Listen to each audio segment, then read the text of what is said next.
Hello, Storytime friends. Thank you so much for joining me for another lunch break Storytime this afternoon. This week, we are celebrating Moneysmart Week. I know Moneysmart Week is pretty cool if you haven't heard about it before.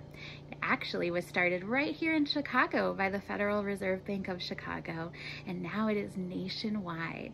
So this is an initiative, this is a program that is designed to help families, so adults, teens, middle schoolers, little kiddos, everybody can get in on the action to help us learn how to be smart about our money, right?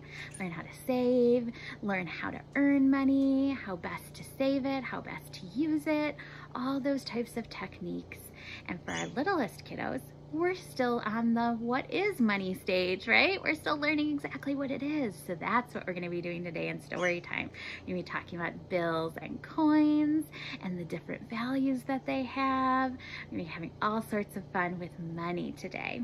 And for grown-ups, I'm going to go ahead and put in the description for the video some of the resources from Moneysmart Week that are designed for grown-ups, right? So there's some that I'm going to put that are for kiddos that you can use with your kiddos, and some that are for you. So there are some on retirement, college savings, all different types of things.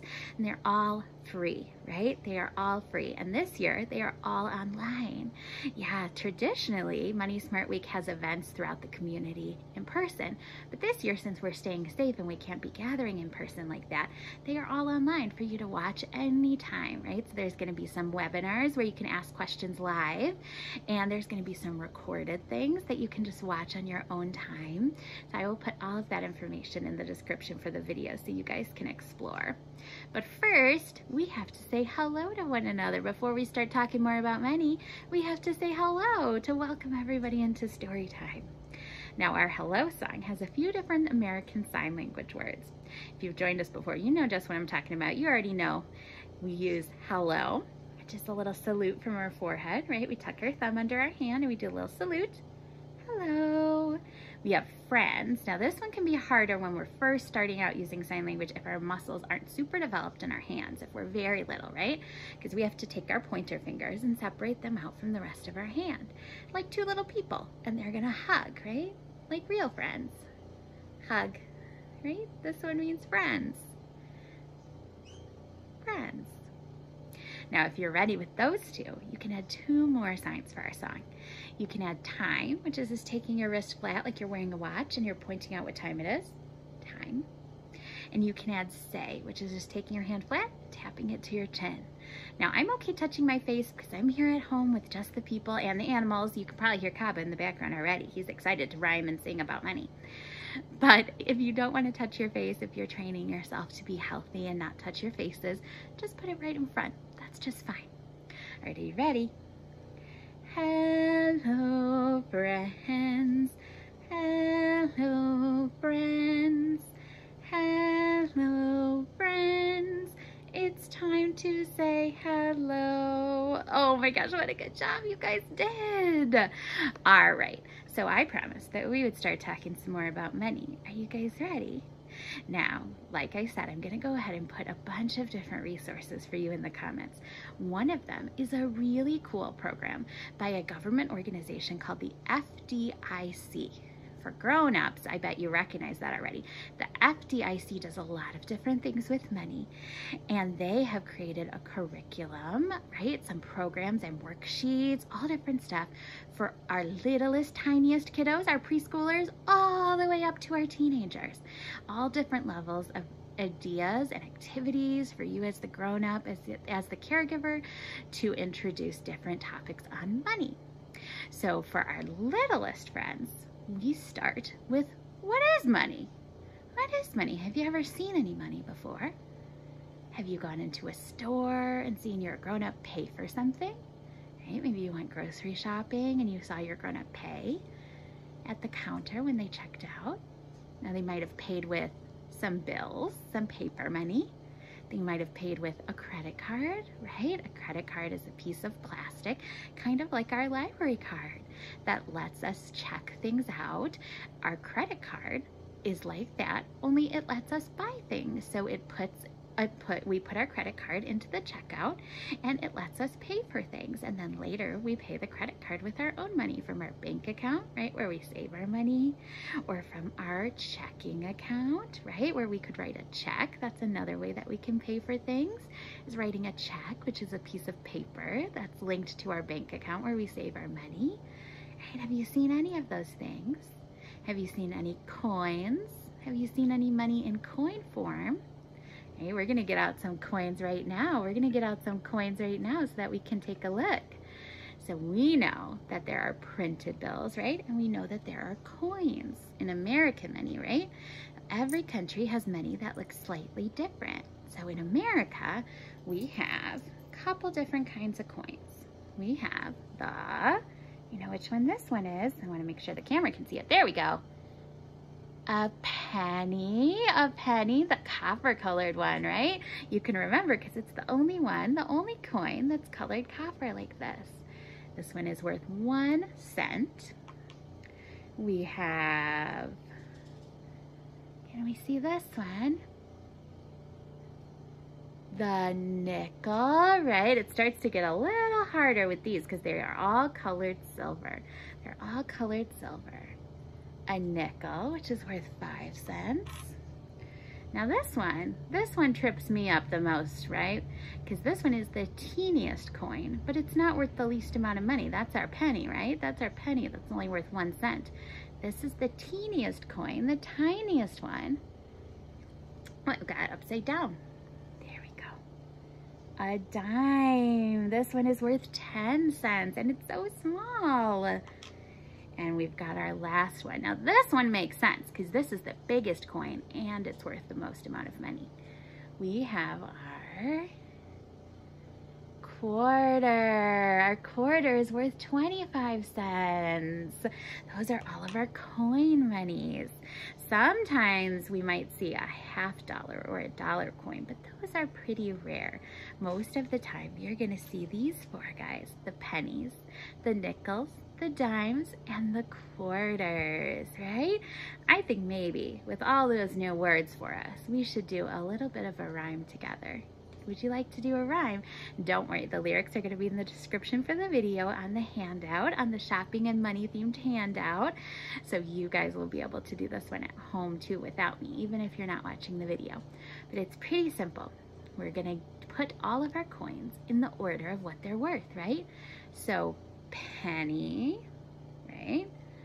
Then nickel, then dime, then quarter, right? We're gonna do that. We're gonna put them all in order. Now, grown-ups, if you wanna do this at home and you wanna make it a little bit of an interactive activity, you can actually give your kiddos real coins, right? If you're worried about the germs that are on coins, which I know money can be very germy, right? Because we touch it all over, lots of people touch it. You can go ahead and actually wash your money with a little soap and water, and that's just fine. You can wash your coins. Nothing is gonna happen to them because they're made of metal, right? They're not paper, they're not cloth, they're made of metal. So you can go ahead and wash them. With our littlest kiddos, you want to make sure to keep a real tight eye on this activity because our coins are so small.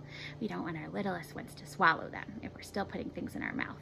But for our bigger ones who are not putting things in their mouth anymore, we can lay out a bunch of different coins and sing this rhyme in order to sort them, right? Sorting is such a great early math skill. And with coins, we're talking about math, right? We're talking about how much they're worth, what their value is, right? The penny is 1 cent, the nickel is 5 cents, the dime is 10 cents, and the quarter is 25 cents. So talking all of those numbers, all of those values, that sorting activity, all are such great early math skill builders. And if you don't want to use real money, you can also just print out some pictures of how the coins look, right? That is just the same activity. That is just the same skill building with just pictures on paper of the money if you don't want to use real coins. But we're going to use real coins here today for our rhyme. And our rhyme goes like this. Excuse me. All right, I've got to get all my money laid out so that I can do it fast enough for the rhyme. I know. I've got to get it all ready for the camera. Pennies, nickels, dimes, and quarters. Pennies, nickels, dimes, and quarters. pennies, nickels, dimes, and quarters. Put them in that order. Skittles, are you joining us to talk all about money? Yes, Skittles knows that money is used to buy the things that she needs, right? Like kitty food. She just had her dinner. She just had her late time meal, her afternoon time meal. Yeah, money is used to buy things we need, like food, but it's also used to buy things we want, like treats. I know I don't want to say it too loud because then she's going to want one. Used to buy things like treats, right? Or candy, things that we don't need, but that we want, right? That's such a good concept to talk about with your kiddos too. What is something we need and what is something we want, right? What is something that we can buy right now? And what is something that we need to save for? Now, saving is all about collecting money up over time, right? And maybe putting it in a place like a piggy bank. We're gonna see a piggy bank in just a minute. Collecting it in a place and saving it up for something special, right? Something that you don't have enough money to buy right away, that you have to save your money for a little while, right? So our grown-ups, I'm sure, all have stories of things that they saved their money for when they were growing up, when they were small, and things that they save their money for now as grown-ups, right? Share those stories with your kiddos. That's such an important skill to learn, right? It's that delayed gratification. I know that it can be so hard for our little ones to grasp the concept of that skill. Sometimes if we put a picture of what we're saving for, right? If we put it next to our piggy bank, or maybe if we're using a box to save our money, we could put it on top of the box. We could paste it onto the box. We could put a picture of what is something that you would love to save for, Skittles? A new toy? A new toy? So we could put a picture of Skittles' new toy that she really wants. We could put that on her bank, and then every time that she puts money into the bank, that gives her a little bit of a reminder that that's what she's saving for, that that's her goal, right? That it's all to get that really fun toy, right? Even if we can't get that toy right now, in a little bit, we're going to be able to save up enough money to get that toy. Now, speaking of saving, Skittles, would you like to do a little bit of a flannel story? We love the flannel board at Storytime, at lunch break Storytime, at regular Storytime. We love the flannel board. We have $1. We have $2. We have $3. Now these are just play dollars. They don't exactly look like real dollars, but they're kind of the same shape and they look enough like a real dollar that we can use our imagination. Now we have $3 and we have two things that we would like to buy with our dollars. We have a box of crayons. And we have some cookies. Now I know I said two things, but we have $3. Maybe that third dollar could be the dollar that we use to save, right? Like we were talking about saving money. We have our little piggy bank. You might have a bank like this that's shaped like a piggy, or you might have just a box or anything else that you save your money in, a bag, wherever you save your money, that's the place that you're gonna put it, right? So we have our piggy bank that we're gonna put our saved money in. And of course, this game goes with a little bit of a rhyme. This rhyme goes like this. 3 little dollars in a wallet new. I know that's sometimes a place where we carry our money or our credit cards is a wallet. 3 little dollars in a wallet new. I bought a box of crayons. Our crayon was $1, our box of crayons.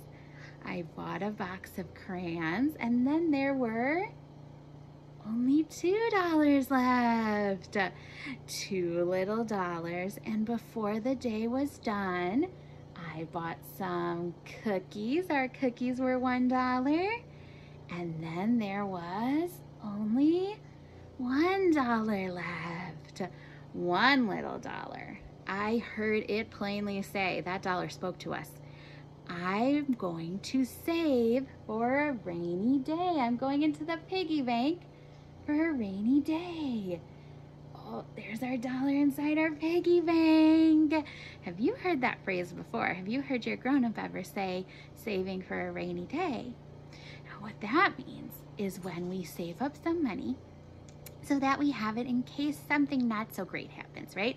Because rain, even though rain is kind of fun to play in and the flowers love rain, rainy day usually means kind of an icky day, right? It's not a sunny day, it's not a fun day, it's kind of an icky day. Sometimes an icky day might happen where we need to maybe go to the doctor. All of a sudden, maybe something happens and we need to go to the doctor. Maybe we need to fix something on our car, or we need to repair something on our house, right? Or our apartment. Maybe there's something that breaks and we need a new one, or we need to pay to have it fixed, like our refrigerator, our stove, something like that. So that's what we mean when we say saving for a rainy day, right? That's such a great concept to learn as a kiddo too, that not all of our money can be spent right away, because in case we need some extra, in case something happens, we want to save it, right? Not just to save for things that we're really excited about, also to save to make sure that we don't get into trouble later. Yeah, that's mostly a grown-up thing. That's not so much of a kiddo thing, but we can talk about it with our kiddos. We can talk about it again. I know that it's uncomfortable sometimes to talk about money, or to talk about things that are expensive or things that aren't so great, like those rainy days, those repairs, those doctor's bills. But it's okay. It's okay to talk about it with your kids in a way that's not scary, that doesn't make them worried about money, in a way that makes them smart about money, right? All right, I think we should do our rhyme again. And Skittles, I think, is coming back to do this rhyme because she wants to spend all of this money, but she doesn't want crayons and cookies. She wants more treats. We'll give her one at the end of story time if she still is hanging out with us. Hi, Skittles. Got our piggy bank, our cookies, and our crayons. All right, are you ready for our rhyme again? And don't worry, this one is also on our Storytime handout, so you'll have the lyrics to this rhyme too. 3 little dollars in a wallet new. I bought a box of crayons. And then there were 2 little dollars, and before the day was done, I bought some cookies, and then there was 1 little dollar, and I heard it plainly say, I'm going into the piggy bank to save for a rainy day. Oh my gosh, what good shoppers and savers you guys are out there. You don't need me, you're already saving. I can tell out there. Oh, Skittles, are you laying down? Good girl. What a good girl. You heard me say that you would get treats if you were good and stayed for story time. Bribery sometimes. Grown-ups, you know what I'm talking about. Sometimes it's the only way. It's the only way to get the behavior. All right. So now that we've done a little bit of counting, we've done a little bit of coin identification and rhyming with our coins, I think we're ready to do another shopping themed rhyme together. Now this one is super great for doing at home while you're making a shopping list. Yeah, you can involve your kiddos in that, or if you're doing at the store, because I know that at the store we can get very bored and start to get a little tantrumy, right? So if we have some things like this in our back pocket to keep our kiddos entertained, hopefully we can avoid those little boredom tantrums, right? So this rhyme is called A Shopping We Will Go, right? We can go to so many places to shop, right? So we might go to the grocery store, or where else? Where else could be some place that we go to shop? The bookstore. Oh, I have to be very careful in the bookstore because I like to spend money on books. We could go to a toy store. I have to be careful there too. We could go to a restaurant, right? A restaurant with food that's ready for us, or a coffee shop, or an ice cream parlor. Those are all places that we spend money, right? That's a fun game to do when you're driving around or when you're walking around with your kiddo, to have them point out all of the places where you might spend money. Yeah, and what you might buy there. That's a really fun little game. There are also a lot of places like the library and the parks where you don't have to spend any money, and it's good to point those out too, right? It's good to have some love for those places that you don't have to spend a single dollar, and I love those places most of all, even though I do really love the bookstore. I love the library better. I love the library more. Now this rhyme can be adjusted for any of those places that you're going shopping, because all we're singing is a shopping we will go, and then we're gonna say what we're gonna buy. So it doesn't have to be groceries, but it fits so perfectly with groceries that we're gonna do it a couple of times, once with food and once with a non-food item. So the rhyme goes like this. A shopping we will go, a shopping we will go, we will buy some milk, a shopping we will go. Right, we can add anything we want on that verse where we say we will buy some, and we can add anything we want. Should we do a cat themed one since Skittles is here? A shopping we will go, a shopping we will go, we will buy some, I'll give it to her now, kitty treats, a shopping we will go. Yeah, that woke her up. That woke her up. Yes, Skittles. Would you like one kitty treat? Such a good counting game. One kitty treat and 2 kitty treats? What a good girl. 2 kitty treats. 2 whole kitty treats. Yeah, good girl. Should we do our rhyme one more time with a non-cat themed thing in case you don't have a kitty or a puppy at home? A shopping we will go, a shopping we will go, we will buy some books, a shopping we will go. Oh my gosh, you guys are so great. You're such good rhymers. You're such Storytime experts out there. I know you're singing along and you're picking up those tunes like that, right? Like that. All right, it's almost time for us to stop talking about all of this money, stop doing all of our rhymes and songs, and start to wind down story time. I know story time is never long enough for me either. I could do story time for hours and hours. I think it would get pretty tiring at the end because I would be so tired that wouldn't be as fun. So it's good that we keep it a little bit short. Now, the thing that we do every single story time is we do a little bit of an imagination meditation near the end of story time to calm down and to transition out of story time into the next thing that we're doing for the day, right? Whatever that might be. Now, our imagination meditation, if you haven't joined us before, this is something that even our littlest kiddos can do. Because instead of sitting really still and closing our eyes, trying not to think about anything, we imagine something instead. We focus our attention on something that we're imagining. For lunch break story time, what we imagine is that we have a mug, right? We have a mug of something really hot, right? Maybe some cocoa or some soup, or for our grown-ups, maybe some tea or coffee. And when something is really hot, we have to blow on it to cool it down, right? So we breathe out, pretend we're blowing on that hot drink, and then we pretend that we're taking a drink. And we breathe in and then let it out again as we feel the imaginary drink go in our throat, in our chest, and our tummy. We can almost feel that warm liquid traveling down our body, right? So our breath pattern is out, blow on our hot drink, in, take a drink, and out. Let it out as you feel the drink going down into your body. We're going to do it 3 times. If you can only do it 1 time or half a time, that's just fine. You listen to your body and what your body feels comfortable doing. All right, are you ready?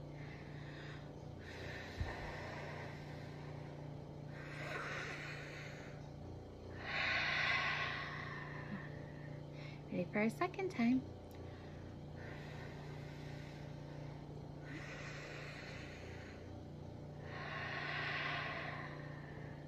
Ready for our last time, our 3rd time?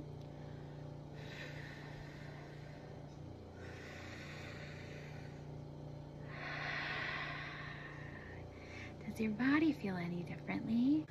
I know that sometimes my body feels a little bit looser, kind of like a spaghetti noodle that's been cooked a really long time, or some Jell-O in a bowl.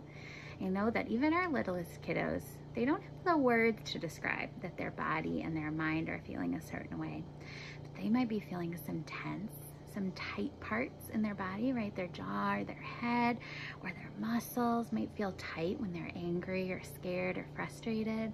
And after meditation, they might feel a little bit looser. So you as the grown-up can be a great model, can be a great person to show them some of the language for that, right? I noticed that your body seems a little bit more relaxed after story time. Do you feel different in any part of your body Things like that, questions like that can help them put words to how their emotions affect how they feel in their body. And that is the first step to being able to regulate those emotions, to control them and deal with them. All right, Storytime friends, now that we've done all of our money-themed rhymes, our meditation, it is time to say see you later, to sing our goodbye song to one another, right? Now, our goodbye song is the exact same as our hello song. The only change is that we use the American Sign Language word for goodbye, which is just opening our hand and closing it, opening and closing, instead of hello. All the rest of the signs are the same. Goodbye, friends. Goodbye, friends. Goodbye, friends. It's time to say goodbye. Oh, Storytime friends, I miss seeing you in person so very much. I hope you and your families are staying safe and healthy, and we will see each other one day very soon. Mwah.